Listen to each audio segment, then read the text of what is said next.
Welcome to Gray Areas for July 2nd, 2024, episode 629. We are here. And Sean's gone. He wants to close the door. He hates that door. Because we can't see that you have a bathroom? That's Is right. that an issue? I always forget to close the bathroom door. Oh, and you always forget to finish your damn shake before you start, too. No, I eat the shake on purpose. We've gone over this. To piss me off? Is that it? Yeah, Like, it has to be. I have plenty of time to make the shake before the show. I made it right before the episode started. Just because you hate me or what? What? You hate You our have a listeners? problem with fucking eating on the show? Yeah, actually, yeah. Why? So What's the deal? I mean, so do many of our fans. Oh, many of our fans.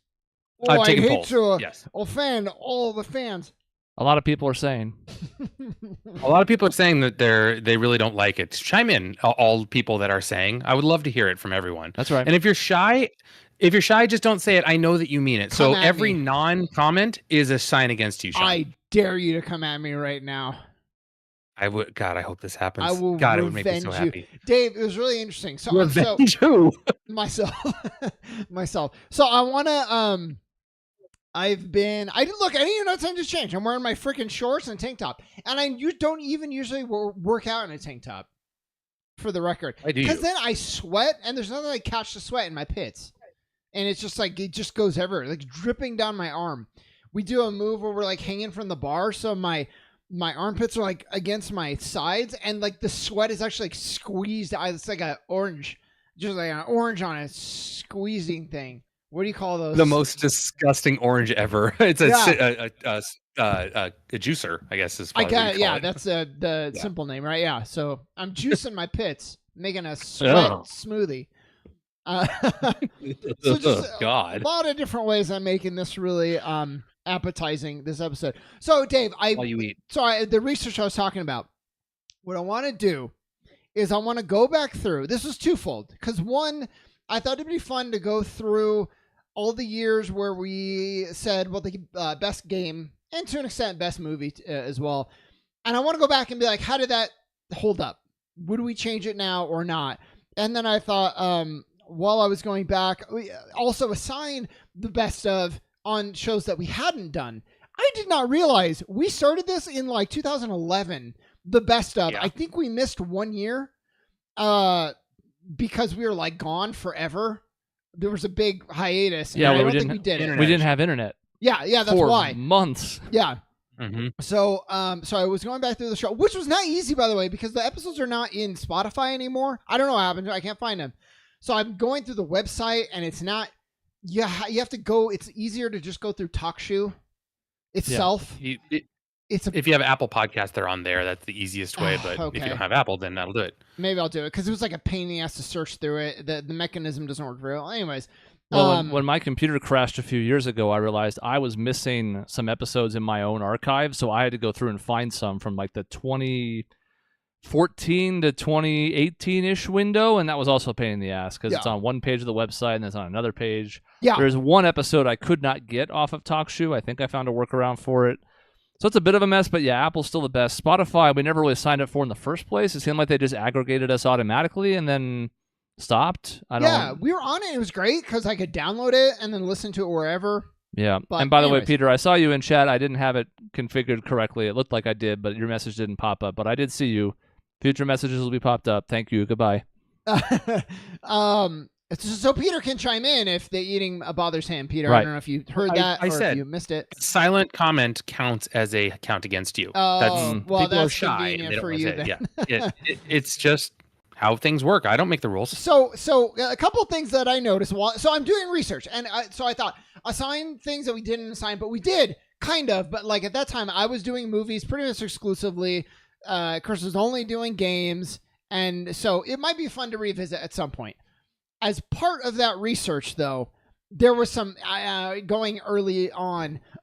For example, Chris, Dave said he will play Skyrim. He's so excited to play Skyrim. He will play it after Skyward Sword. Okay. That was the next game. That was 2011. Dave, You did wanna start you make this? it around to Skyrim? Do you want to start this? You want to start this? Really? You want to start that? I'm gonna do something and then never fucking do it? It was really funny. That was just a good. I bet it is. That was just like, oh, so we had that going as far back as then. Also, around the same time, Chris mentioned like, yeah, we'll just make it another recommendation that Dave will never do. So 13 years ago, we were making this joke. So it's not a joke anymore. It is just reality. It just is. I mean, but did I break it with God of War, Red Dead 1 and 2, Persona 5? Like, did I break it with that streak of games? A little bit, but Chris was lamenting that you had not played Red Dead in 2011. So you played it. It just took you... Maybe it was 2012. I'm getting confused because 2012 is when we're talking about the best of 2011. So it gets a little bit hazy in there. But yeah, I mean, that's around that time for sure. Wow. I'm surprised I didn't play it then. Chris already knows this, but this was... I thought you only did it in blog form, Chris. You also did it on the podcast where Skyward Sword was the best Zelda ever. Yep. There's a reason I keep bringing it up. It's easily the dumbest thing I've ever said. But you said it was the best story of any Zelda. Like, I agree with that. Yeah, I just don't want to play through the game again to see it. Which is a problem because I really should like the gameplay of a Zelda the most. I think that's the core thing that gets me going. Yeah, right. Because I still sort of regret that I eventually ended up settling on Mario Odyssey for Game of the Year in 2017 when it should have been Persona 5, but I almost felt like I was too high on Persona 5. We did a 3-hour review of it, for God's sake. So I think that was just me trying to overcorrect, and it's not like Odyssey doesn't hold up well. So that one's like, I wish I could change it. Yeah, 2017, if we ever do this thing where we revisit years, that's going to be a wild year to revisit. I mean, I've been going through some of the old episodes as well, and geez, I went through your 2017 list, and it's just like there's like Breath of the Wild and Mario Odyssey and Persona 5. It's like, Jesus, those would be number ones in many other years. Yeah. Isn't Witcher 3 2017 as well? It's 2016 I thought that was 15. Oh, maybe 15. I thought it was 15. Okay. Yeah.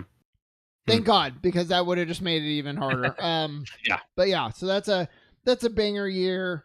There was a couple others. I recommended Pitch Perfect to Dave. Did you make it around to Pitch Perfect, Dave? The movie, yeah. Okay, good. You said you would watch. The next movie you were gonna watch was Dark Knight Rises. You were confident by 2015 you would have watched it. In 2012, I think is when it came out. Yeah, I've seen it. The third one? The third one where Bane just shatters Bruce Wayne's back, and it's like, oh, your back is shattered. You can just exercise and you get better. Yeah, it was a little rough. It's a good message. Well, we talked about that in the show, but in the show we talked about the worst part was the cave, was the prison where you just climb up the thing. Yeah. Then they made it into a metaphor. You understood what the metaphor was going for, but that's like a plot-induced stupidity, sort of like. We know what you're trying to say, but. The ceiling, right there. It's right there. Just fucking climb. Yeah, exactly. So anyways, I think this is why it's nice that we're getting a few more annual traditions. I think doing the March Madness tournament every year starting next year was another one like this. The December tier list might be a thing. It's been for 2 years. We have one planned for this year. Because then in future years, we can look back on them and review them as a whole, go year by year, whatever. Yep. But yeah, there are a few things that have been around on this longer than you might expect. Yeah. And the best of is one of them. So those are the main ones. I also noticed that we talk about there's a point where the show got better. And I agree. From the starting episodes to like, I don't know, some amount in, we found a better rhythm. And then after that, I think around 2012, I've noticed we jumped up again. So the banter was still there, but there was a lot more like confidence and interplay and improvisation. And I was like, oh, these are like, even those years, like 2011, we had already kind of hit a stride, but then 2012, 2013, it had gotten quite a bit better than even those episodes as well. So it's kind of cool. I don't know about you guys, and maybe we'll do a full episode of Reminiscent at some point, but I'd be interested to see when you thought you felt comfortable. And there may have been different stages to it. Again, like maybe it was, oh yeah, I'm comfortable, and now I'm really comfortable. But like, as I look back on those episodes, I remember feeling out of sorts. And I feel like I had the most experience of the three of us, and it wasn't like I was scared to improv or anything. It's just it didn't feel comfortable. It felt kind of like, all right, we got to stick to this format, and I got to make sure that you all have a chance to say things, and there's not really a thought process anymore. Yeah, so right. like I don't know if I could pinpoint a specific episode if I went back and listened maybe, but there were definitely like tentpole moments along the way where it's like, oh yeah, this is like, because now I don't know when the switch flipped, but now I don't think about this at all. Yeah. And I haven't for a long time. Anyway, guys, speaking of inside your own mind. Yeah, that's classic Dave. No, I mean, yeah, we should talk about that. There was definitely a marker for me where I thought I was funnier. Not that I'm hilarious or anything, but there was a point where I was like not just playing a character anymore, still being obnoxious, but I was listening to it and thinking, oh, like I like my timing better in those later, like 2012, 2013, than even after the 2000, whatever it was when we had started getting better, but it still like wasn't quite there. Yeah, I mean, that good stretch. Not to pat our own backs. 80 to 120. I was thinking we had like episode 80 to 120 where we had like people writing in all the time, and that was like okay, I'm super confident in this, and I can tell a story of when I went to your house and someone in your apartment complex recognized me by my voice, and I'm like, what the fuck is going on right now? Yeah, we dabbled with like X tier celebrity. Yeah, no kidding. We moved up from Z. V tier celebrity. Well, we will have other times to reminisce. We had a brief thing where we dabbled with the idea of going back through old episodes, and we did, I think, the first one. I don't think we ever did that again. There's a few different formats for it. Yeah, I did it a couple different ways. Not ever like episode by episode, but I think it'd be just interesting to go find some that stand out. It doesn't even necessarily have to be the milestone ones, although it'd be fun to go back and look at episode 100 now that it's 529 episodes ago. Yeah. But there's probably a few other ones that stand out just for what we did in them. And what's nice is we can see a lot of them at a glance. So it's not going to be like, oh, I have to listen to every episode. Like, there are a few, if I go back and look through the descriptions, I'll be like, oh, yeah, that was a banger. I have two last things I want to say. One is, what is blank check? Because apparently I'm very upset for losing blank check. Blank check was the pretty often. Guess what Google fills in the blanks with on search results. It was like Family Feud, kind of. I don't remember being that bad. I remember it being hard. I don't think you were that much better. Because a lot of times it was what do you think of? And the answer would be like, fish playing poker. And you're like, fucking, how did that come up? It wasn't that I was good at it, because a lot of them you did with Michelle, the she who shall not be named. It wasn't me that you did a lot with, but she kicked your ass every time. That doesn't surprise me. She was a woman of the people. Also, the last thing I was going to say is Molly. We used to have Molly on the show. What the fuck happened to that? Well, there's the whole moved away to another country, then moved away to another state, and then got a boyfriend, and then got engaged, and then broke off the engagement, and now is dating somebody else. There's a whole thing. I mean, that's just love life. I don't... Yeah, I know. Sounds like a lot of excuses. You haven't given me a reason why not to be on the podcast. We should just have her on again. Tell her to come on the show. You know what she should do is the game show. Yeah. Yes, it's true. That's true. I feel like she would like that. Well, so we need to recruit her. Like a July 23rd thing. Yeah, I don't know when we're going to do that, actually. We'll talk about that after the show. Because, listeners and or viewers who have tuned in have mentioned or have seen us mention that we're going to maybe do it, and for a variety of reasons it hasn't happened yet. It's on the back burner. I have it mostly finished. Just a lot of things going on. It'd be an episode of itself to talk about what. Cody was the reigning champ, I think. Not anymore. Oh, great. So we can kick his ass off. Right. He's not going to be here tonight, then. He loses his fucking right to be on the trivia. The problem was he's going to be missing one coming up, but so is Dave. I win! We should hold it and just let me fucking go. And if I get anything above 0 points, I hope you hit the bankrupt so hard on the wheel. Or if it's the one, the Wonderwall. I have no reason to push it. Yeah. But I do anyways, and Strike I lose. 3. Yeah.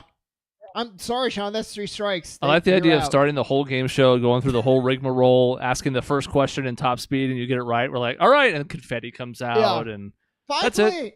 I won, finally. Oh, that's my other research, but I'm going to wait for Cody to come back for that one. I went through some point reallocation. I have a notebook It's gonna be fun. You're gonna love it, Dave. You're gonna think like, you know what, Sean? I think you're bringing up a lot of really good points. Peter wants the wheel back. Good news, Peter. It's coming back in game show number 11. And for the foreseeable future, but not forever. Yeah, I do like the other thing a lot. The wheel is redesigned, too. I did this months ago, but we haven't used it, and it's been 6 months since the last time we did, so there's actually some new stuff on the wheel.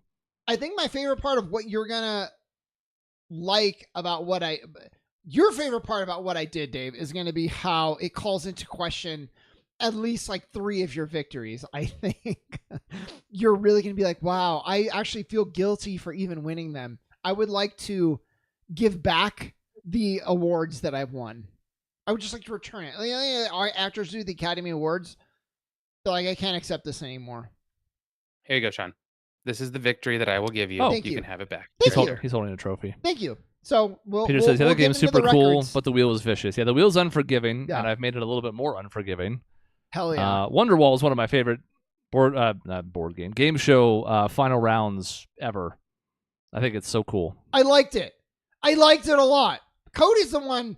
Cody might have some serious beef with it, but I had a great time. I liked the fact that you guys left the room. That was the kind of the cool part where it's like, okay, now I'm by myself. Now I get to watch you fail. This is fun. Yeah, that was cool. I'm more inclined to want to do that since it involves writing 25 more questions on top of everything else. Yeah, right. When I'm eliminating top speed, as I mentioned I might do. So we finished with 3 perfect rounds. Now I guess there's no reason to do it anymore, which is 21 fewer questions I have to write. And still, we're going to have that change. There's a change coming to Jeopardy. There's a similar scoring change that Jeopardy had coming to the 5th grader one. Like, there's a bunch of stuff in the works whenever we get around to doing the game show. Is there a scoring change to the spelling one? No. Okay. That's the one where I did a lot of my recalculations. So we'll see. I'll take the veil off when Cody's back. Recalculations, like, how do I calculate this so I win instead? Every question I get right is worth 100 points, and every one I get wrong is worth 1 point. Got it. I was reasonable. I weighted it towards what I thought was similar to the other games. And it doesn't always... It's not like I did it and like, oh, Dave, look at that. I've won every game. That didn't happen. But a couple of them, it got a little close. I'll reveal it. You're making me spoil it. Stop it. You'll be surprised. It'll be great. It'll be better than your birthday. Your family probably doesn't celebrate your birthday anymore. When is my birthday? I don't know. Exactly. They don't I have no idea. We can ask Molly when she's on the show. Yeah, don't ask me. Yep. Which is the 30th. It's going to be the 30th. Hey, we all saw the same movie. Oh, yeah. We all saw a movie. It was a review. We're doing a review. It doesn't happen very often, so we thought we might as well take the opportunity to review it, and also because now Sean's going to be joining me on one particular note about one of these movies, so I think that's exciting. I'm excited. Let me clarify. Should I start? Maybe that will lead into this review. Sure, this is a review of Inside Out 2. There are spoilers, I guess, but it's not... Yeah. I don't really think the narrative is what you're going for, to be clear. Not that it's bad. It's not like tense M. Night Shyamalan twists. Which anyways. Isn't a thing anymore anyway. Yeah. Mild spoilers. Keep going. M. Night Shyamalan I'll spoil it. Riley learned something at the end. What? There you go. Yeah. So yeah. So the only thing I wanted to touch on, so what we did is we watched Inside Out 1 the day before we went to see Inside Out 2. And I distinctly remember, I remember more talking about this than I really remember anything about the movie. But I remember saying, like, my biggest beef was with Sadness and be like, what an annoying character. And she's just so irritating. And you guys are actually you were nicer than you should have been, I think, to me when I was saying I wasn't. Because I wasn't. I specifically said, "You idiot." That's the point. It's a wildly bad take, and I remember, and I'm watching the movie. I'm like, oh, like I just completely, and I'm usually pretty good with this kind of stuff. I missed the forest for the trees with her completely, just whiffed, and yeah, it's like, oh, that's how Sadness. That's the metaphor, and I was looking at the metaphor. It's just like, oh, this character's so annoying. So I missed that. And when we watched it before the second one, I was like, oh, like I really liked what they did with her. I also I forgot that even in the movie, they're like, oh, like a lot of these memories, there's like, there's happy and sad. And there's a duality that's kind of a part of all these big moments. And I just missed it. I was like, oh, what an annoying fucking asshole. And that was my How dare takeaway. she touch all the memories and make them sad? Yeah, that was my Inside Out 1 review. Sadness, And what a bitch. if you hadn't already figured that out from rewatching the first movie, I imagine there are some people who watched the second movie and thought the same thing about anxiety. Right. Where you're like, what the hell? Cut it out. This is the worst. Stop it. Yeah.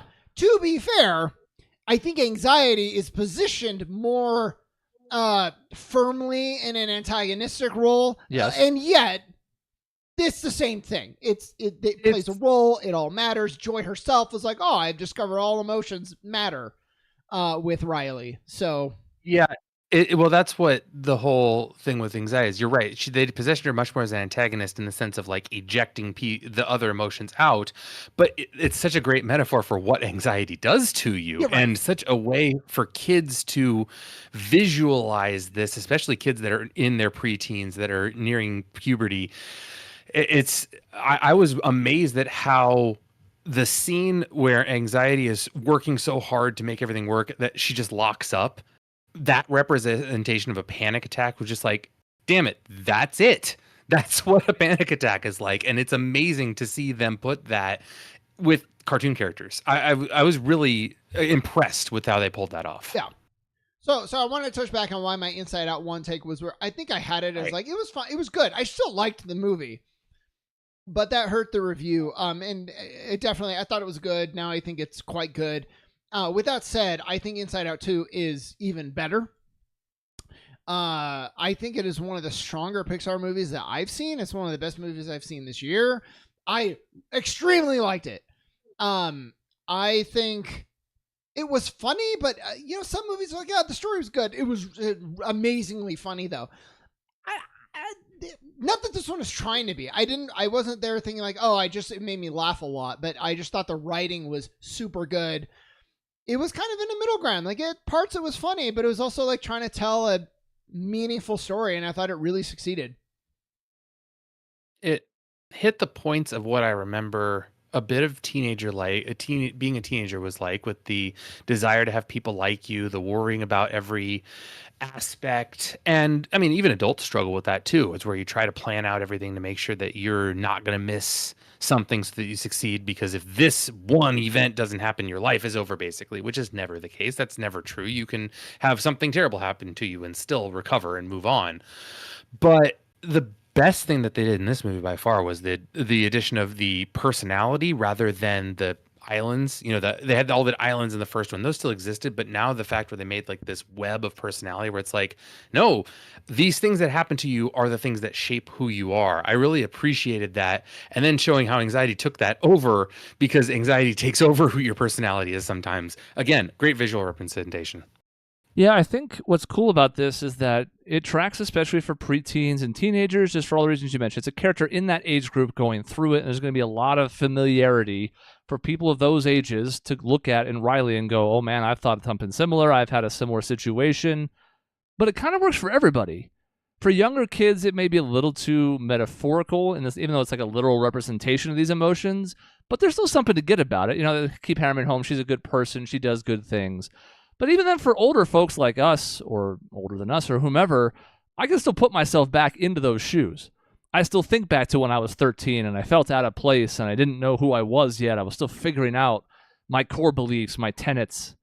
And even though it's been 27 years almost since then, I can look back on that and be like, yeah, they kind of nailed this, because I had those same doubts. Hell, boil it down to something very simple. The core thing that she ends up struggling with when anxiety sort of takes over and instills this new core part of her personality is, I'm not good enough. And outside of the biggest narcissists in the world, who has not struggled with that at some point in their life?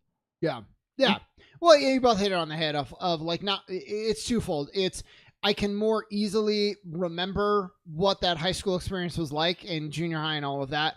And the same complications still take place to this day in the workplace, or like when Dave is like, when Dave's waving across the cafeteria and he like saved a seat for me, but like Cody's on the other side, and it's like, do I go to eat with the cool kid or do I eat with Dave? Like, that's tough. Well, oh wait, no, I am the cool kid. No, what? Well, that's where it gets awkward, though. That you illustrated my point.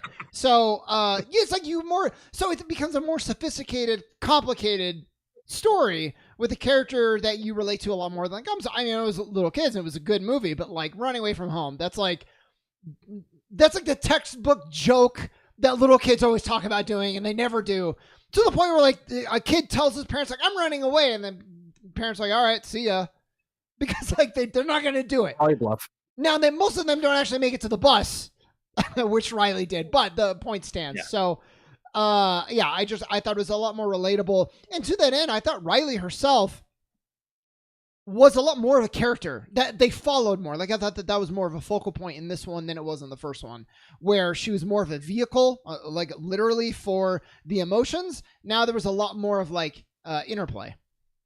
Yeah, I mean, it was a good sign too of how they show how, Chris, you mentioned how, you have a feeling if I'm not good enough, how your emotions can make you feel like no matter what you do, you're not good enough. And that whole scene that they had where the imagination was trying to imagine everything that goes wrong, that was really a poignant scene for me of the idea of like, yeah, like that's how they're involving Riley more so in this story, was they're showing, hey, this is what happened and here's what I think is going to happen, and I can only think of bad things that can happen. And it was I guess just a good way of showing, like, instead of here's the weird world of a kid's mind, it's okay, here's real things that are happening and how is your brain going to react to it. Yeah, and playing with, I thought they were very creative, and in the first one they were too, but even just that, the imagination is still there, but instead of like fairies and rainbows, it's like, how can I sabotage myself?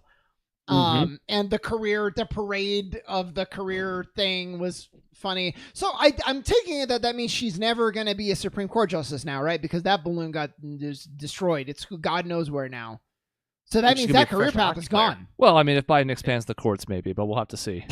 And like the brainstorm, like it's low hanging fruit. Sarcasm. Like, yeah. That one I was like, oh, there's a hole in the ground. I'm like, oh, God. Like, yeah. I'm not going to say like I was a genius for seeing it coming, but I'm like, oh, no, I know where this is headed. It's going to be so literal. Well, I love that, but also even the characters were like, really? Right. Like, which is what saved it for me. Yeah. Yeah, exactly. But it was clever and it was funny. It was, yeah. You reminded me of the scene with the little pouchy thing, because I recently, having kids, have watched what that is based on, which was Mickey Mouse Clubhouse with the Toodles character, and seeing Anger going, "We need dynamite!" Just rip out dynamite out of the pouch. It's like, okay, cut to the chase. Stop with the bullshit. And it's so funny. Like, do you need tape or dynamite? Some of the best stuff. The suppressed memory, suppressed feeling thing with the Ninja PS2 character was also fucking golden. So yeah, there was a lot of good gags for sure. That had a lot of good things of, again, that transition from childhood and the simplicity of childhood to the complexity of growing up. Yeah. And how you shut some stuff away, and then you don't want to admit that you still like things like the bands that little kids band that she liked that you weren't supposed to like when you get older, or the TV shows or whatever. I feel like our generation is a little bit different, where it's like kind of okay to continue liking that a little, but I don't know if that's not a teenager thing. So I'll see. And to Peter's point, it's a spoof of both Dora and Mickey Mouse Blue's Clues Clubhouse. and Sesame Street. They all do. Been done many times before. Mickey Mouse Clubhouse in particular basically has like different items to choose from, but it's all the same idea. Yeah. And well, so let me get to the point where it made me cry, and it plays into me talking about her being like more of a character. So I'm gonna walk you this whole thing, and it won't be worth it at the end, but I'm going to anyways. So I thought. So the avalanche comes and all the repressed feelings and thoughts go into the pool at the end. And my thinking was personality was going to sink as well. And then it was going to be kind of up to Riley, not the emotions, not any of the characters in the movie, but like her to like kind of sort out which of those like rose to the top and became her. So she would get to choose and have that agency. And then Joy just picked up the personality again. I was like, oh, I guess they're not doing that. They put it on the thing and the day is saved. And I was like, oh, it seems like a missed opportunity. And then eventually they got to exactly what I wanted anyway, where she's telling Anxiety, like, we don't get to choose. Like, it's up to Riley to figure this out and decide the person that she wants to be. And that hit me super hard, both from I love that character moment, but also like I think that writing is really great. And it gave her so much agency, really captured that transition of when you're young, you're so run by your emotions. When you become an adult, it's a lot more complicated than that, and you really have to kind of choose like the person that you want to be. And I just was like, that is so good. I was blown away. Well, and that's the whole. Someone told me a long time ago that you can watch Inside Out 1 with the idea that Joy is actually the villain of the story because she's the one that's trying to control everything. She's the one trying to shape the world in her image, basically is the idea. And you think it's okay because Joy, who doesn't want to be happy? Why don't you want to be a happy person? Well, again, like the message you just said, Sean, about you are not your emotions. Your emotions are a part of you, but you are not what your emotions are. So therefore your emotions don't get to consume who you are. And that's, I agree with you. It's such a great message of none of them get to decide who you are. You get to say, I feel this and I'm going to allow myself to feel this because I need to, but then I'm going to, kind of realize where I need to be next and what I need to move on. And I like that in the beginning of the movie, they sort of encapsulate the first one by showing that the balance between the 5 of them has been repaired quite a bit. Like, all right, we're going to cry about this, but we're going to wait till we're out of the car because we don't want to be in front of our friends or whatever. Like little touches like that to tie the two together were nice. I imagine if you didn't see the first one, they do a good job of being like, here's Riley, here's sort of what happened in the past, and the emotions are at such a base level that I don't think you need a big understanding of the first one, but I do feel like, they don't explain what the core memories are or what these marbles are or any of that stuff, which is fine. I'm glad they didn't, but I do think this was a higher entry barrier than I was expecting for people who didn't see the first one. Sure. Yeah. I mean, I don't know how many... I don't know. Maybe I'm weird about it. I don't know how many people went in watching this not having seen the first. Well, that's always my beef. Is when we tailor movies for first-time watchers, and I'm like, why? It's 2 is in the name. Go watch the first one, or accept you might not know what's happening. Except for Guardians of the Galaxy 3, which I can't watch because I need to watch all the Avengers movie first because stuff happens. So that's an entry barrier. I believe our recommendation to you is just watch it. Yeah, for what it's worth. I know. I feel like I'd be missing out. Though.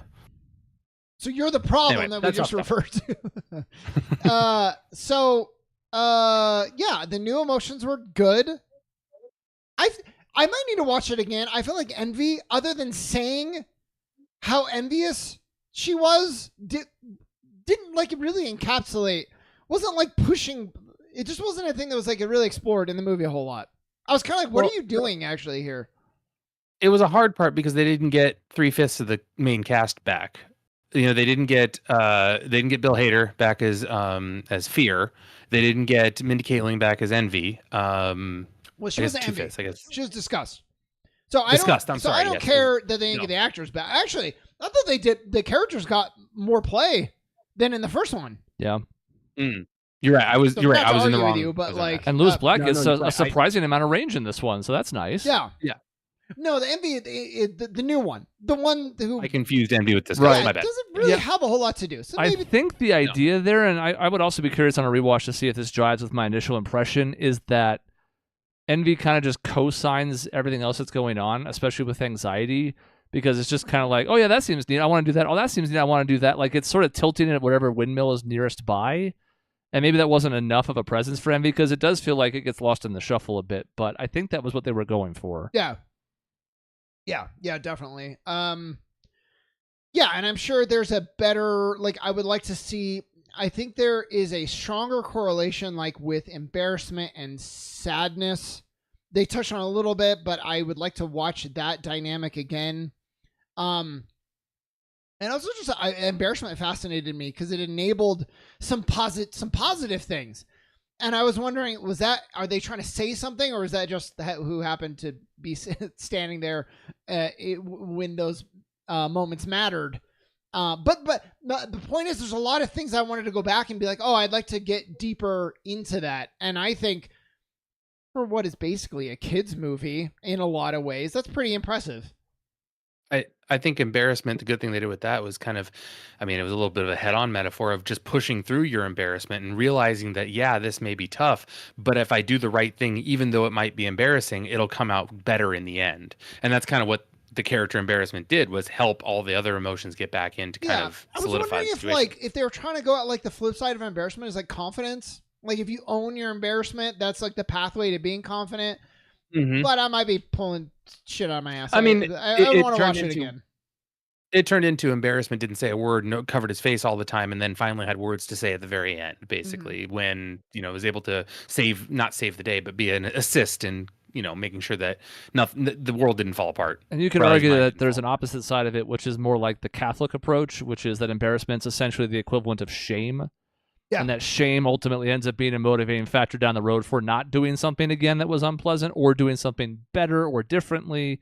So what's neat is that whether it was intentional or not, you can read a lot into each of these emotions, really, and what type of effect they have and how they correlate with other ones. It's a pretty smart thing they've done because, again, it's hyper literal and yet all a metaphor, but it works and it's kid-friendly. And to that point, I guess we can hit it just because Peter brought it up. Dave, I'm assuming you saw it with the kids. I don't imagine you went and saw this just with Courtney. So what was the kids' approach to this? I mean, they liked it. They liked some of the humor in it. They connected with some of the metaphors like the pouchy thing and anger a little bit just because they're a little more goofy. But, the younger boys, the 8 and 4-year-old, they just thought it was kind of, as a cartoon, it was kind of funny, the Fear had a parachute made out of his bow tie. That was funny type, little things like that. With Caitlin, my 10-year-old, that was the one that was interesting to see because she started to get some of those anxiety. She started to get some of those emotions that Riley's getting, because she's coming into her preteen years. And so it was really interesting seeing her connect in a way. And so we kind of talked a little bit about afterward, just about how, you can't let anxiety control you, how you have to make sure that you can discuss this with people and, and realize that things can work out okay. So I'm kind of glad in a way that we got to see it when we did, the fact that she's 10 and I kind of almost have a foot in the door of a very difficult time coming up for me, which is a teenage girl. No. So I'm I got a little foot in the door there. It'll be fine. I've heard that's always easy. Oh yeah, teenage girls never fight with their fathers. Simple. Yeah, of course. They're just steady. They're always the same emotion all the time, right? They don't never change. Yeah.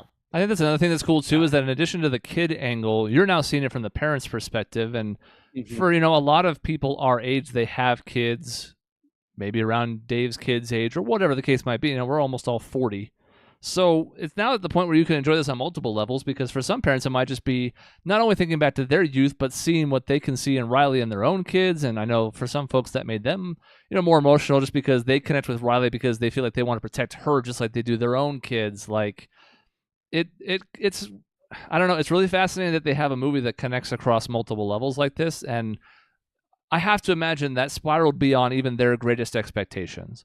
You can build these into these characters and whatnot, but it would have been really easy for anger to be one note. It would have been really easy for sadness to be one note, but they're not. And because they're more complicated, that's what gives us the room to interpret them and see how they all mold together. It's kind of fascinating. Yeah, I totally agree. And again, I liked, so just to circle back really quick, all the characters had more stuff to do, a little more nuanced, including sadness. I thought she got if we want to use the term, like the biggest glow up, not just having to be the mechanism that is the conflict. She actually, this is like in many ways like the MVP of the movie, and that's nice. They were kind of aware that she had to do some unfortunate heavy lifting in the first movie, and like, you know what, she gets to just be cool this movie. I know that was nice. Yeah, she was the Hawkeye of the first movie, except Hawkeye never actually got redemption. Yeah. So it's not the same at all. Yeah. And really the lesson, Dave, is, so the first time I watched it, I was like, oh, sadness, what's her problem? And yeah, that was bad. Upon rewatching, it's like, oh, I see. It's the adults are all terrible in the entire, this teacher. Why are you making the new student stand up and speak in the fucking, she's bombing. Save her. The hockey coach, like, I know this is a thing, but it really doubles down. Like, my approach with coaching would not be hard ass, let's shake everybody's confidence. Like, so the adults are the problem is what I'm getting at. And Inside Out 1 and 2 just really captured that for me. I find it funny when they went to the adults, though, who was driving their minds. The mom's was sadness was in the center console. The dad's was anger was in the center console a little bit. And it was just like, that's intriguing. It's a minor thing, but what does that say about them and why maybe they have these flaws that you're talking about with who's driving them, as opposed to a kid who Joy is driving. It's just interesting. There's a part of me that wants more of the adults and their own, emotional pilots and whatnot. There's a part of me that thinks it's perfect that they just keep giving little teases of it, because it's like funny every time they show up and it never overstays its welcome. So I'm like, I actually think that's fine. And because we focus so much on Riley's emotions in this one, like Sean says, that everybody kind of got more time. It's kind of fascinating to me just that this is an hour and 36 minutes. It feels like less. It's very tight. It doesn't overstay its welcome. You could argue it could be longer by 10 or 15 minutes and probably not be out much. So, like, I like the fact that they had this cut down to what it is. It hits all the notes it needs to and doesn't really linger on anything longer than it has to, and it could have. So, ratings. Well, they have. Peter says the adults don't have the 5 emotions. Well, they all added anxiety there once too, but yep. So a little bit of retro inclusion, but that's okay. We'll right, yeah. And maybe Ennui's in there somewhere. We don't know, but ratings. This is a tough one. I don't honestly know which one I think is better. Well, I think 2's probably better, but I don't know which one I like more. And I've had a few days to think about it since we saw it, and I still don't know where I come down on it. To me, there is an elephant in the room, literally, in the sense that I don't think anything resonates with me as much as Bing Bong does in the first movie. And I'm not sure what you could have done to duplicate that. That's part of a bygone era of a younger Riley that doesn't really make sense here. But I don't know. The Bing Bong stuff got me in the first movie, and I'm not saying nothing resonated with me here. There were a couple of moments that made me emotional as well, but there is that big elephant-shaped hole in 2 that I didn't first personally think was filled that well. See, I want to hear what Dave has to say about that, because for me, I don't know why. I'm probably broken. Bing Bong was sad, but it didn't hit me the same way, and I know it hit Peter too. It didn't hit me the same way that the conclusion of this one with like Joy just hugging the personality, that hit me way harder than anything with Bing Bong. So I want to hear where Dave's at. For me, a couple things hit me very hard in this movie, and I have a tough time judging which one I liked more between the two, because the original idea of the first one was just like, okay, Pixar, you've gone about what if toys have thoughts and feelings? What if bugs have thoughts and feelings? What if feelings have thoughts and feelings? Like, what the fuck? So it was all such a new thing. But in this one, 2 things that stood out the most to me towards the end was Riley in her panic attack looking down and saying, I'm not good enough. Boy, I felt that. Like, I felt that hard, because I've had those feelings before. I've felt the pressures of what you put on yourself and what others expect of you. So that one was a tough one. And then on top of it, I had a similar experience when I was about 12 or 13, when I kind of had a group of friends that I spent a lot of time with when I was up to like 5th or 6th grade, and then middle school came around and I kind of switched and had a different group of friends that I hung out with, and just ditched that. Like, I ditched the old group of friends because the new ones were cooler. They were the cool kids in school. They did stuff. They played different sports.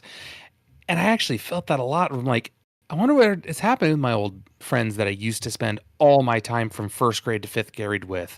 And then 6th grade and 7th grade, I'm like, fuck you guys. I don't care. Like, it was actually really hard to see that and be like, oh shit, I did the exact same thing, but I didn't have the redemption that she did, the quick redemption and turnaround, being like, oh shit, I was rude to you guys. It just kind of faded away over time. So I think I like this one more for the complexity, but the first one more for the originality. And that's what a good sequel does, I think. Yeah, that's true. And I do think they did a really good job, as silly as this is going to sound. Riley's apology is a really good one. And I think it's important for kids and teenagers alike, and hell, some adults, to see, like, you don't have to couch it in excuses. You don't have to do this X, Y, and Z about why it happened. You just address the problem, especially when it's people you really care about, and you do right by them. And again, I know there are other examples of this in media, but I feel like they're few and far between. So to see that, I thought was also really good in a movie that, again, is going to be kid-centric. I was like, that's actually really, really well done.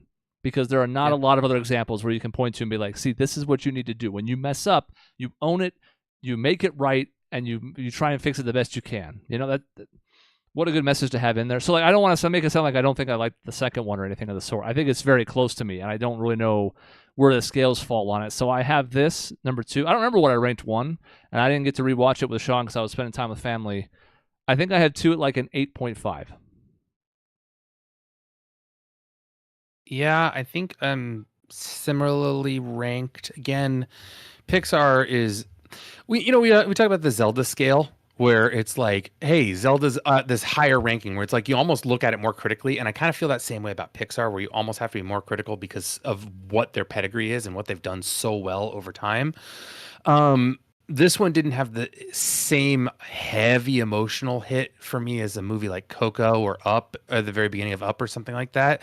But it was more of a longer nostalgia thing, which I thought they did a good job of the actual literal manifestation of nostalgia and then shoving him back in the closet because Riley's too young for that shit yet. So I like that. But yeah, I think I'm right there with you on the 8.5 because it's very, very good. It's not the best Pixar movie out there, but it's very, very good. I don't know, man, because I'm looking at so I loved Up, and I bet you at the time I ranked Up with a very high score. I thought this movie was better than Up. Like, I know Up, the beginning sequence is like, well, that's 10 out of 10. God tier, but like as a movie, it's pretty good. I'm trying to think what Pixar movies I like this more than Coco. I liked this more than some of the Toy Stories. So, like, I don't know. I have it really high, and because it's really high, I'm like more of like a 9.5 range. I think give it a 10. But like I thought it was really, really, really, really very good. And it was everything that I want in a Pixar movie. Even something like Barbie, which is so good, such a good message. And we talked about it at the time. Some of the metaphor that they went for like kind of fell apart at the end, but they're like, you get what we're saying, so we're going to move on. And everybody gets a happy ending. This was like, no, they really stuck the metaphor, and it's so deep. We're talking about needing to watch it a second time to make sure we catch everything. And then I think when you add that to, did it save the movie industry? Well, maybe not, but fucking pretty close, actually. You got saved over this year, I think, $1 billion in a time when theaters are really slumping. They're talking about it even for possible Oscar buzz. Like, I fucking get it. I thought it was really good. Yeah, and I might be tongue-in-cheek on the header, which I often am. It obviously did not need to save the movie industry, but we had already talked about how it had been a down year for movies, and I also would argue it hasn't been a great 3 or 4 years for Disney Pixar. No. So, like, in general, it's just nice to see a hit. It did really well in the box office, especially relative to this year's expectations, but also just in general, it probably will surpass the first one when all is said and done in the global box office. We'll see. It's too early to say yet, but it's on track to. But like just in general, it's reassuring to be like, okay, no, there's clearly some people within Disney/Pixar who know what the hell is up. You could certainly do a whole side section here about like inclusivity and representation and wokeness and blah blah blah, and that's not a conversation I'm interested in having. But just in general, not only do I really like this on its own, but it's really fascinating to me to talk about the idea of rewatching it. And in a comedy, you might rewatch it just to catch some of the little throwaway jokes and one-liners you missed the first time. And this one, it's almost like to catch the metaphors. I'm trying to think of a movie where I would go back and watch metaphors. Yeah. So it's like, yeah, what were they saying? Like, what was there like an image in the background I didn't catch that's like hinting at something? Like, look at all these different things they did with it. I just think it's super clever. Yeah, I mean, definitely with the metaphors. Yeah. We talked about, and then I like to. I got to explain the spilled the tea joke, so I was very happy to do that too. Mm-hmm. Who'd you have to explain that to? Maisie. What? Well, not that she was like, I don't get it at all, but I was like, did you catch it?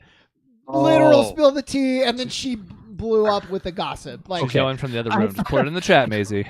I thought she didn't get it at all. No. What is spill the tea? What is this manner of speaking? No. Yeah, to Peter's point, I hope they don't run into the ground. I mean, look, we know that we've just heard recently that Disney and Pixar were looking at doing more sequels and less original ones because the original ones had not been well received recently. I do think there's plenty more you can do with this, especially because you could just have Riley become an adult and you get to do sort of what they're thinking about doing with Andy and Toy Story, where it's like, okay, now this is you and you're in these new situations and you have your own kids. There's a lot more material they could do it with here. If it's going to be this level, I'm okay with an Inside Out 3, 4. I don't think we're anywhere close to running out of ideas yet. And not that we want to go down this road, but I do want to call out like Strange World, Strange something. The name of the movie that none of us can even say what the name is, and I think everybody wants to call out go woke, go broke, And I'm like, well, they literally did not market this movie whatsoever. I had not even heard of it by the time it came and went. Whereas Inside Out 2 is on my radar a bunch. So not all things created equally there. And I'd be interested to see why it didn't get, were they just like, oh, it's Pixar, everybody's going to go see it. They got overconfident. I don't know. But I'm glad to see a Pixar movie do really, really well again, because they are some of the best when they're on their game. I mean, the first Google result is why didn't they promote Strange World? That was the very first Google result. I'm telling you, it was crazy. And with some of it, like Turning Red and Luca, I think Turning Red for sure, but even Luca a little bit came out sort of around the pandemic, right? Yeah. So, like, I can kind of understand why, but Strange World, I was like, oh, that movie, when does that come out? I was like, oh, it already came out. It's gone. No one saw it. Like, oh, okay, bye. Well, see ya. I can see why. Yeah. It's the same thing with Wish and Luca. I missed both of those completely. So yeah, I'm with you on that. Like Wish was poof. I heard about it and then it was gone. I never didn't miss much. I didn't think so. My kids watched it and they said it was okay. Yeah, that's exactly cool. What I told my family was it was the most okay movie I've ever seen. Like, it's animated well. It has a few funny moments. It's fun seeing some of the different nostalgia stuff they threw in there because it was for the anniversary. I will never watch it again. It felt like it had no soul. It was a weirdly listless AAA movie. Yeah. Dave, you didn't give a score. You did. I said 8.5. 8.5. So you both did 8.5. So I was the highest. Yes. That's weird. We averaged 9.6. If you watch our Inside Out 1 review, which none of us can probably even remember. Nope. That was not the case. I was the lowest, I think, probably by far. Not that I was trashing it. And now I'm the highest. I was probably the highest. You're probably the highest. Because at one point, it was like your favorite Pixar movie. At one point. And maybe not anymore, but it was way up there. Weirdly enough, again, favorite, not best. Toy Story 4 might be my favorite. Yeah, that is way up there for me, too. I would say Toy Story 3 is better from a critical standpoint, but I really enjoyed Toy Story 4. And maybe it was expectations, too. I went there being like, all right, here we go again. But it was actually really heartfelt and good. So, if that's the trend, if we want to do more of those and they're going to continue to be that level, fine, because I'll take that over, IPs that don't work. People are so worried about original this and that. It's like, yeah, but if it sucks, there's a reason why we go back to the tried and true. Yeah. I like the fact that I can now lord it over Sean's head that you were a simpleton and didn't understand the metaphor when you have given me so much shit over the years for missing and being a simpleton. Now, I even have evidence at the time where you said, sadness is annoying. I'm like, that's the point, dummy. Well, and you argued with me. I want to be clear. Uh-oh. I want to be clear that I can lord this over you. Missing the metaphor is different than being like, my opinion of her, I don't know why I was so hard on her.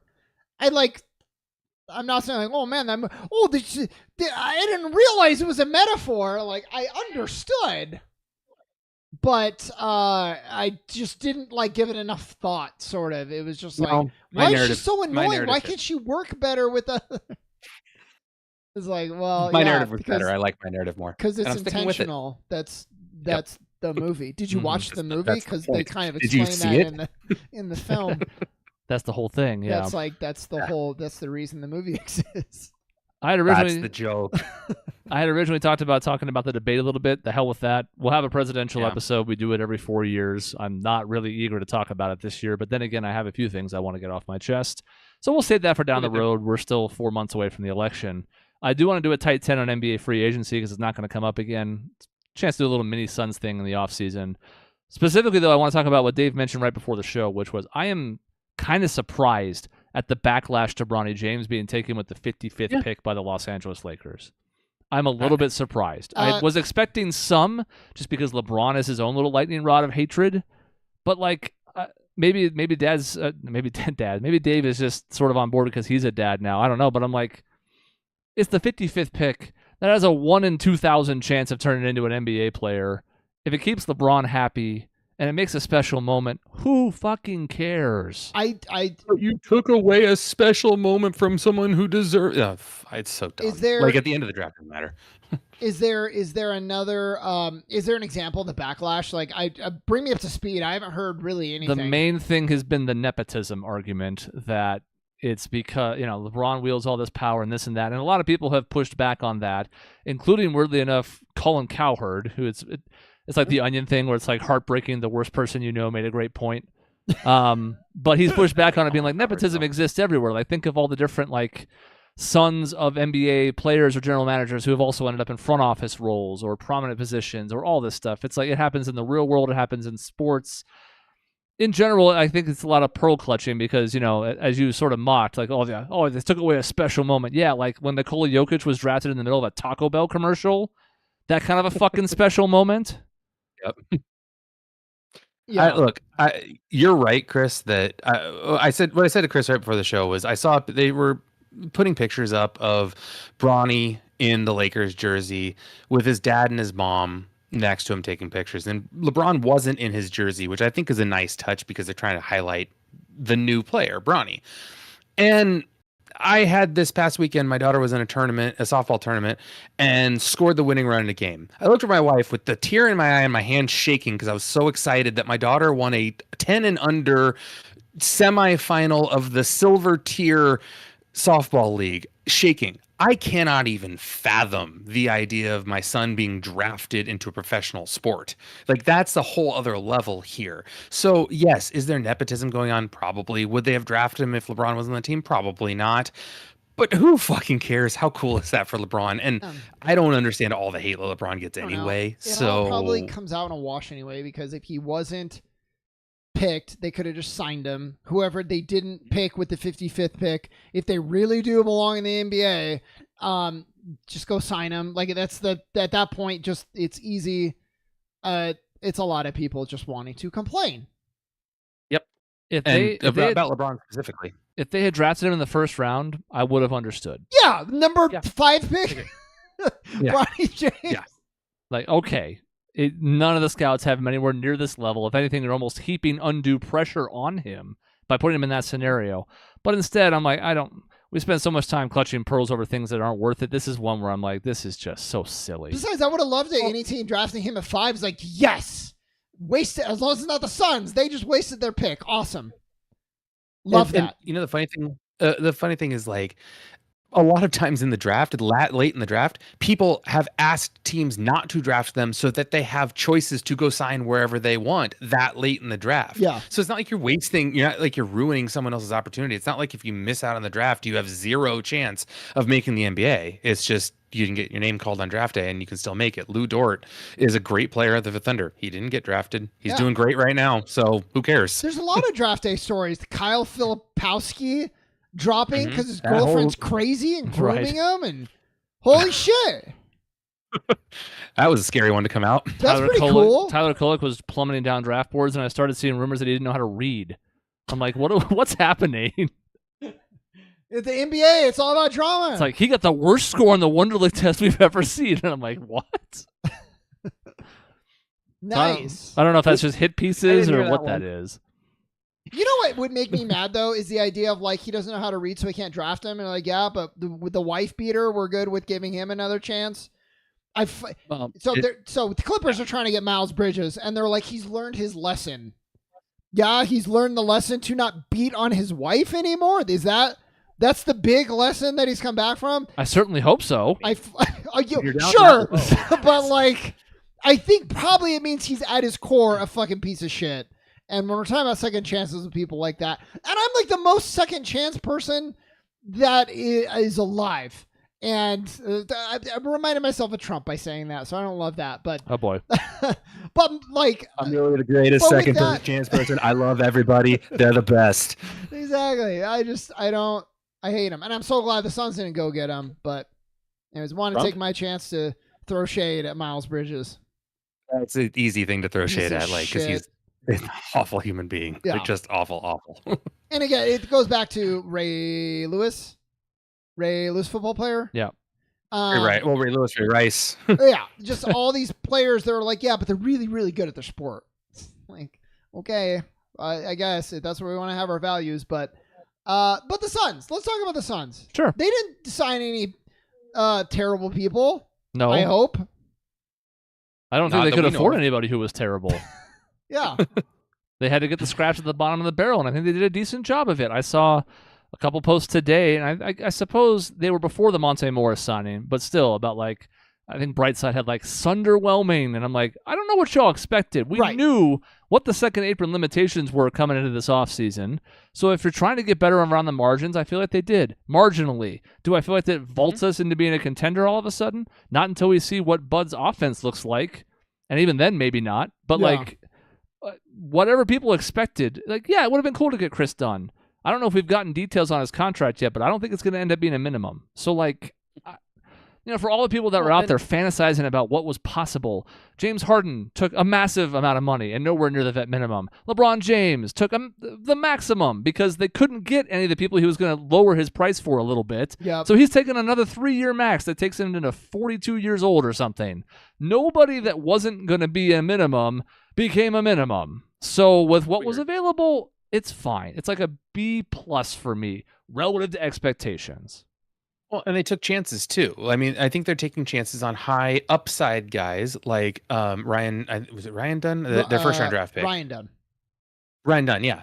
When their first round draft pick is the guy who's like, hey, he might be the best defensive player we've had come out of college in the last few years. Great. I love that. That's your starting point, is someone who's that good at defense. Can he shoot? Probably not. Can he become PJ Tucker? Sounds good to me with the 22nd pick or 29th pick at that point, I'm so like if you have somebody that good. When's the last time we took a pick that, I mean, maybe you say like Mikal Bridges, but like the defense part of it, the motor part of it isn't like, oops, I forgot how to do it. It's like it's ingrained in that person. And I'm so glad that my initial reaction was great. Another Josh Jackson, like people that I'm going to have to try to convince myself, they can be good. They have a high ceiling. Another Dragon Bender. And it's like, well, that was all, for the most part, offense. This is a guy, we know he sucks at offense. But we took him for his defense, who's really good. And to me, that's exciting at this stage in the Suns' fucking lifetime. Is what we need, right? Like there should, in theory, be plenty of offense on this team, although they didn't show it against Minnesota in the playoffs. But that's not the point. The point is there's a lot of offensive firepower in this team if Bud can bring the most out of them. We already know that if you go position by position, the only above-average defender in the starting lineup is Kevin Durant. The only one. Grayson Allen's decent, especially in the right matchups. Booker regressed last season. Is no longer a minus, but he was very average last year. Yep.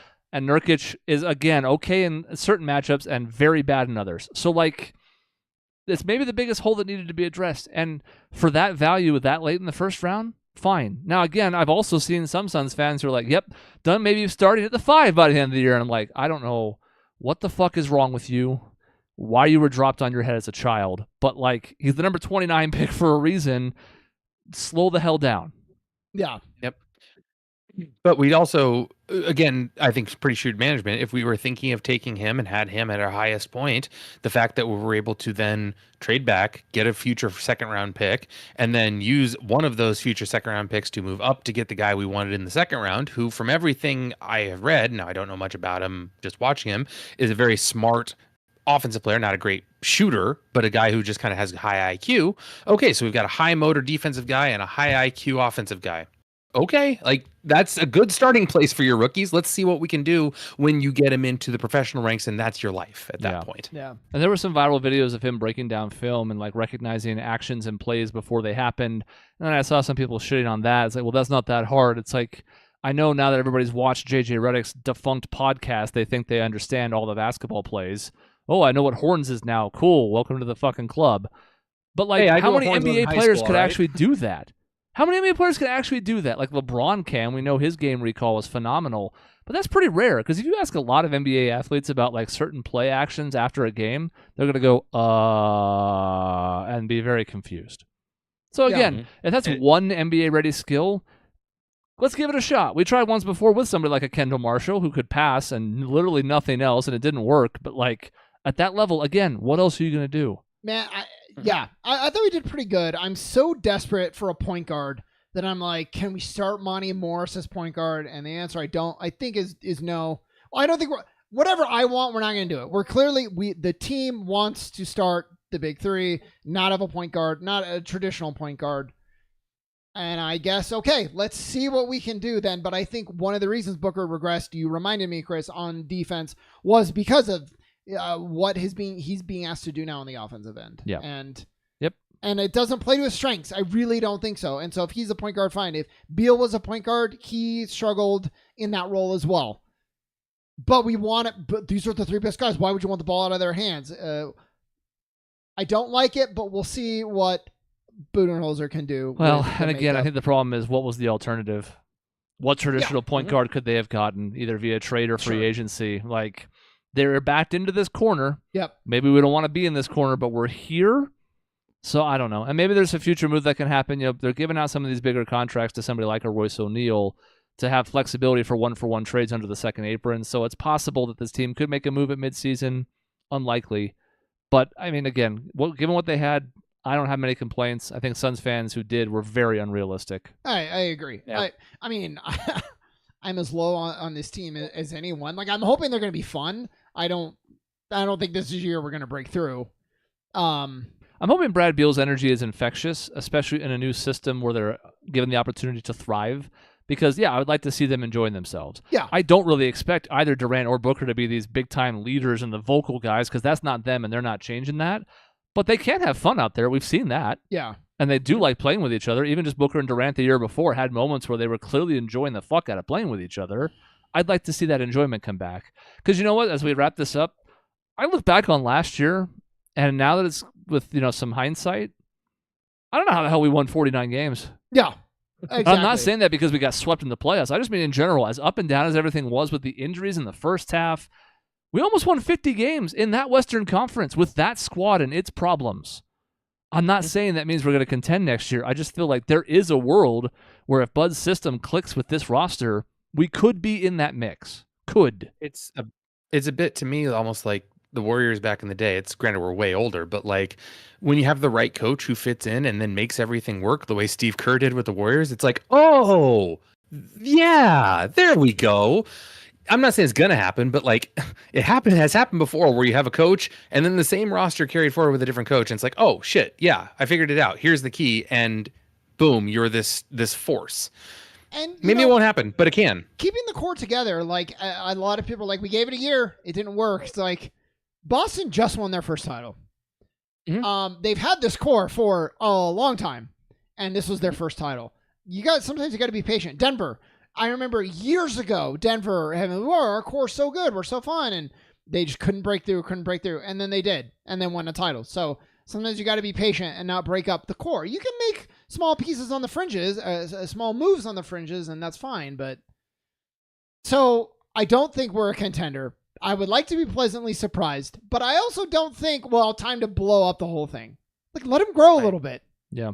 I think the hard part is time to blow up the whole thing. You have one option, that's trading Devin Booker, and we're not doing that. So there's no other option we have out there. Kevin Durant, though, right? I mean, isn't this what I think Chris and I especially have been saying is like, you're not getting return of equal value.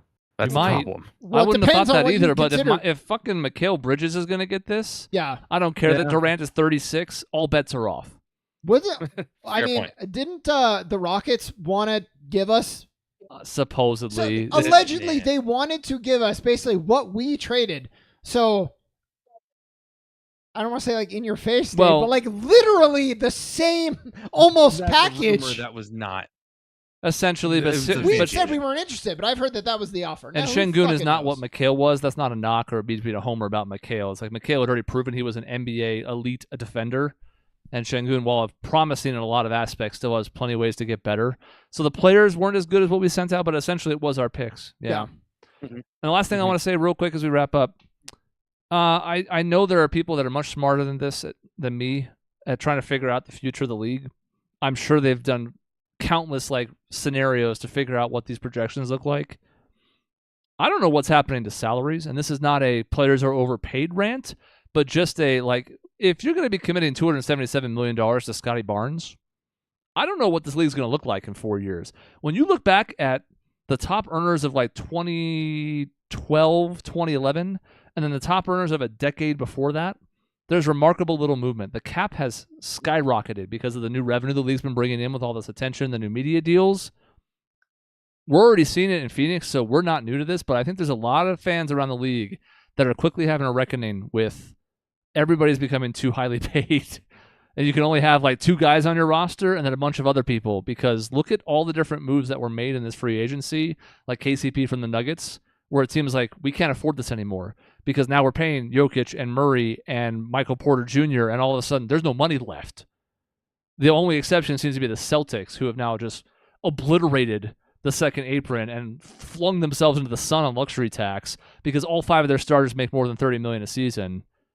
But in general, there's a reckoning coming in the next few leagues. I just don't feel like the league has done enough to figure it out. It's also partly CJ McCollum's fault for allowing the aprons to be put in place in the first place. But in general, I'm not really sure where we're headed, because role guys are getting tremendous amounts of money now, and that's fine when there's openings with, like, you know, people's cap sheets. But I don't think that's going to be the case much longer. Well, and it's funny because the league is wanting to move in the direction of, it's not really about the big 2 or the big 3. It's about like roster construction and having a bunch of guys who can contribute. But now that's being priced out. So what can you do, actually? How are you supposed to build a team? Because the Pelicans are having the conversation right now. Do we want to give Brandon Ingram a max? And their answer appears to be no, which is why they're looking to potentially deal him. You know, they made a move to bring in somebody else that could play in the backcourt instead of Brandon Ingram by getting DeJounte Murray. So, like, not every rookie that's coming up is going to get these max extensions. The Rockets have 2 of those players. Both Şengün and Green are coming up on massive extensions off their rookie deals. Do you think Alperen Şengün is worth 5 years, $250 million? I sure as hell don't. But that's what he's going to expect, because pretty much every other rookie that's been decent to this point has just gotten the max. DeAndre Ayton, a very similar situation. Just give him the max. He's supposed to get the max. That's not going to work for much longer. So there is something's going to come to loggerheads here where we're going to have a problem with the economics of this league, at least from a distant observer. Again, much smarter people, both economically and just in the league, must have run these numbers. But I look at this and I don't understand it. I wonder if they're going to start to limit, kind of like you can only pay a player so much, right? Depending on the years in the league and everything. Yes. I wonder if they're going to take another look at that and come down so Şengün can't get, what was it, 5 years, $250 million? Yeah. It's going to be a lot less than that, perhaps. I mean, they need to do something. Well, you run into problems at this point where, because you can re-sign your own players for whatever you want up to the maximum, you kind of have to. Because, like, we were in that position with Chris Paul last year where it's like, well, we could waive him. We're still above the cap, so it doesn't really matter. So why don't we go trade for Brad Beal and his $50 million a year? It's just money at that point. It's not flexibility. Is the owner willing to spend the money? And he is, so therefore we try it, because we're not going to go sign anybody else. It's not like we get rid of Chris Paul's $30 million contract and, okay, now we have $30 million to spend. If they move towards a hard cap, that would change the economics of this game a lot more. If it's more like the NFL, where it's like, look, you have this dollar amount, can't spend over it. That's it. I don't care. Like, you can't spend over it. And maybe they'll move towards that. I don't know. Yeah, that's very complicated. And the idea of the aprons, I get why they were in place, but now I know there was something I was reading about the Mavericks. Like, it's just a bunch of teams now doing like stupid gymnastics to get around the aprons if they can, and it's just dumb. And I don't know what the solution is, but it doesn't really feel like what they're doing right now is working how they intended. Yeah. It's a handful of teams that are just like, well, we're already in this situation, and there's no winning on this. It's just like when you make any other changes, like the year they wanted to change the draft age or something, where no matter when you implement it, it's going to have unintended consequences because of the timing. So the Suns and several other teams, the Nuggets, the Warriors, whomever, are going to get punished by the second apron more than others because they had bloated payrolls when it went into effect. I'm not even saying like, oh, we're a victim, oh, woe is us. But, you know, it's the same as anything else. These consequences are going to linger for a while. The teams that are already in the situation have clearly all decided, like, well, that's it. We're just going to commit, ride this out as long as it can, and then take the hit when it's over. But I don't know what that league looks like in 3 years. Yeah. So I'm interested to see. As I'm seeing these numbers get tossed around, you know, like Cade Cunningham was a number 1 pick and has clearly shown some flashes. But like, when you see 5 years, $200+ million on anybody, you're like, I don't know about that. But that's what DeAndre Ayton would have been facing if we had drafted him, you know, 3 years later and he was now coming up on his rookie extension. He would be the same type of player where we'd be looking at like, oh boy, I don't know about this. Even hearing like a player, when you break down like so-and-so is making $25 million a year, it's hard for me to remember like, oh, that's no longer like, oh, that's top tier. Yeah. It's just like it used to be. Oh, 20 million. That's he must be one of the best in the league. By 25-26, Devin Booker and Kevin Durant are going to sort of look like that. Yeah. Oh, they're only making $50 million a year. That's a steal. Luka's making $78 million next year. Yeah. Karl Anthony Towns is making $68 million next year. Like, goddamn. And like, I know, I'm definitely not saying they're overpaid. It's a crazy thing, but like the idea that a basketball player can make $80 million in 1 year is crazy. Yeah, my issue is not with the players getting paid or their worth, and in some ways, like a LeBron should get more than that, but he's capped by the maxes of the CBA.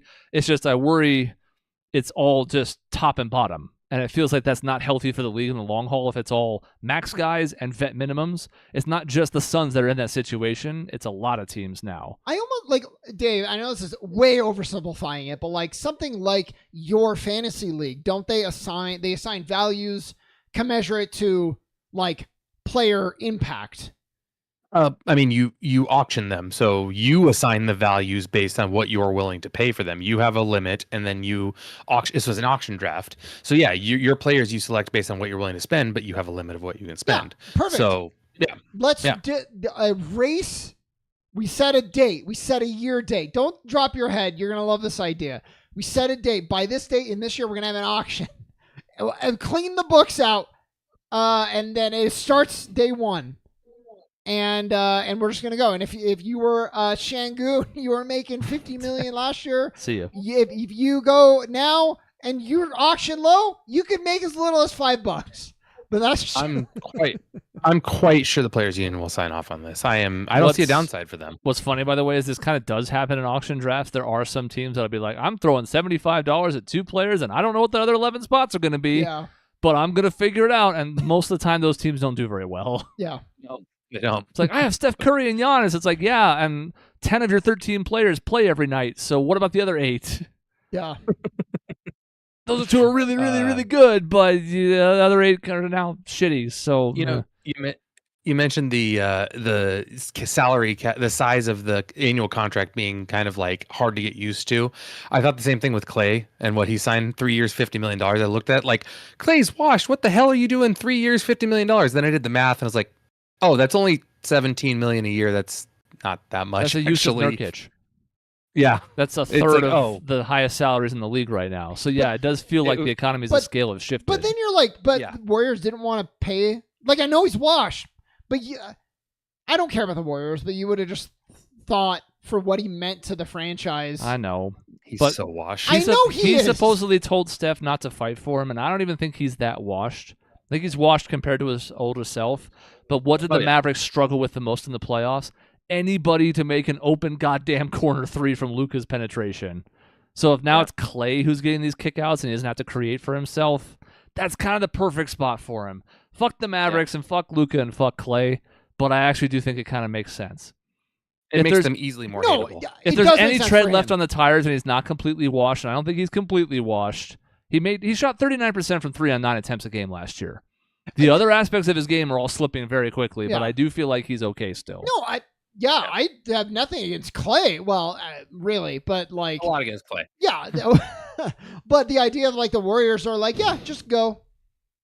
That's fine. Just see ya. Yeah, it's like he was part of the one of the greatest triumvirates in the entire history of the league, and you were just like, yeah, see ya. And to the point, they just paid Draymond. This was the point. Yeah. I forget who. There was a former player who was making that point today on the radio, and I was like, actually, that's a good point.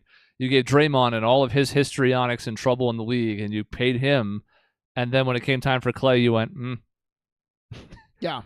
They feel like they did that before. After he tore his ACL, they gave him the huge extension immediately after he missed titles, 3 years. So like, I know, and they won another title after that. Still, that's the crazy part. Yeah, well, that's what I'm saying. They won the title, and I think he played a role in that, even being his washed self.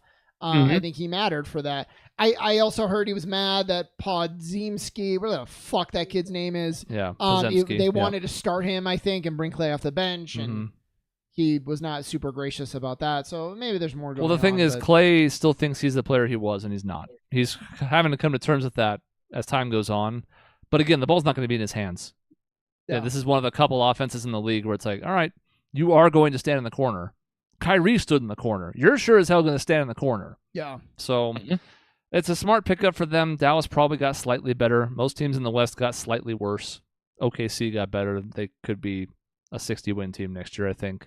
We'll talk about all that when the season preview happens. Yeah, I was going to say, I'm excited too, because I thought you brought up a good point, Chris, about how some teams definitely got better. I think the Mavs you would include in that. But like a whole lot of other teams got worse. So it'll be interesting. Where do the Suns fall and all that? We'll see. Stay tuned.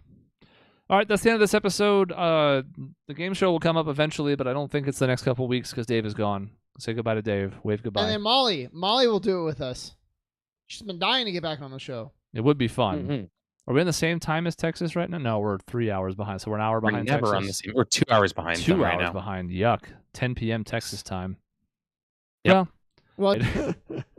Say yeehaw. Maybe we'll do it later than when she's only an hour ahead because that's not as big of an ask. But I just took Peter's message off the screen. Nope. Stay on the screen. Show. He said great show. Thank you, Peter. There we go.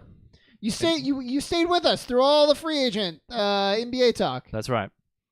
But I'm glad we do this because now we have some of our takes out there. So if all of a sudden Clay resumes his 6 year ago form, we're all going to look really silly. Yeah, and I'll own it, just like I own my Inside Out 1 review. Right, or my Skyward Sword review. Exactly.